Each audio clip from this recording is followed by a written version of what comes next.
watching a poll that came out, and they was talking about the race with, the race, and what race? I'm finna tell you, you shut the hell up, Smoke. Goddamn. You said the race I and the snuffed race. up, man.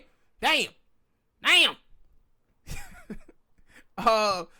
The presidential race, and Joe Biden, he felt that he had a firewall, and his firewall was African American vote, but he ain't done nothing to get African American vote at all. He just felt like he got it locked, right?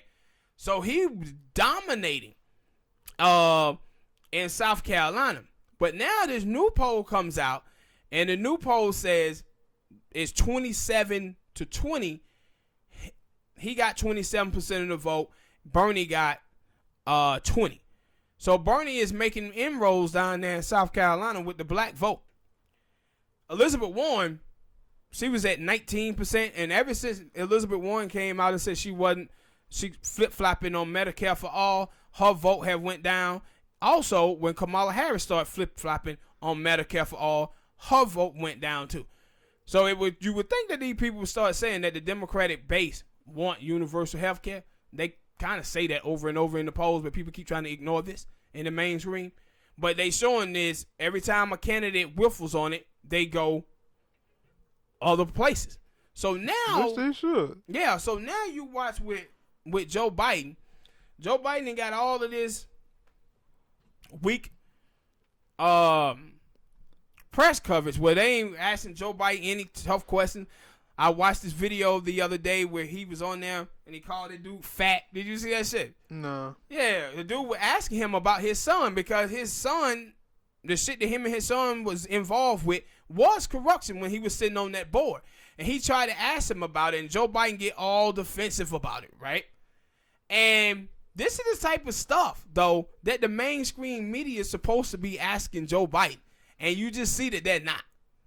They're not asking these questions of him, and now they just now start asking these questions of Pete Buttigieg. Before they weren't asking him any tough questions neither. Now they are. And then wonder why people. What was amazing though, also in this poll, was Mayor Bloomberg with his trash behind. He the dude who did stop and frisk, pulling all over the blacks and Latinos up there in California, and telling the police don't do anything, don't search Asians. New York? Yeah, New York. What did I say? California. Excuse me. So far away. But he was up there in New York doing that. But what was surprising is he had 6%. I said, man, $100 million to get you a long way, right? Because this dude that came in the race, Smoke, he ain't been in it now like 3 weeks. He done spent $100 million already in the race. And they were like, yeah, he got 6% in the poll. I was like, really? Really? Bloomer. I said, that $100 million, it'll buy you some points. It ain't going to buy you the race, though. But this is the reason why when you talk to some people about politics, they give you that, man, that they're going to put in whoever they want anyway. Yeah. And then you say, all right, I understand. Especially when you see all this money thrown around. I disagree with you, but I understand where you're coming from. And the thing that was amazing to me, though, is just to see that, no, that firewall, are you taking black vote for granted? Black people are showing you that, nah, man, you're going to have to start talking to us for politics. Because now, as this thing, and I had said before, there were like 55% African-American voters who were saying that they was undecided.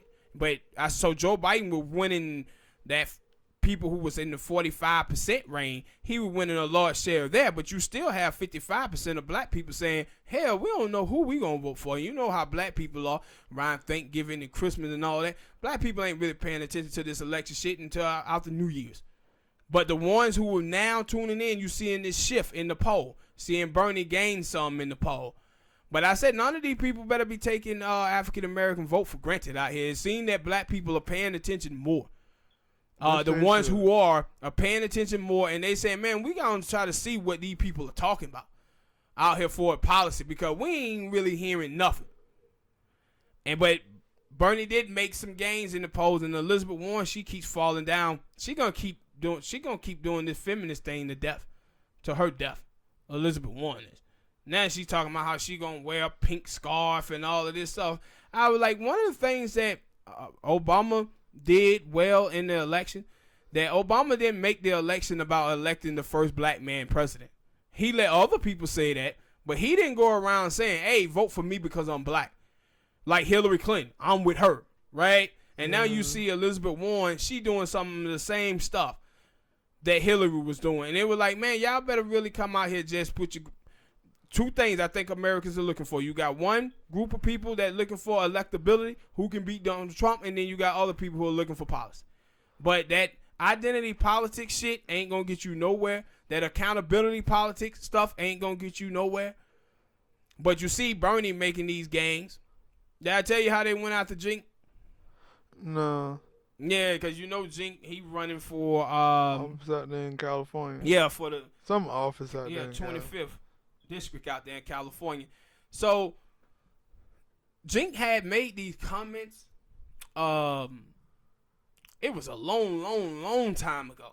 He had made these comments. So, he running against this young lady out there. And, you know, I've been saying what's going on in American politics, especially on the establishment side, is that they co-opting messages and they getting women, they were getting like black women to put their gender ahead of their race, getting older black people to put the Democratic Party ahead of their race, but they using feminism as a way to weaponize feminism against the progressive left.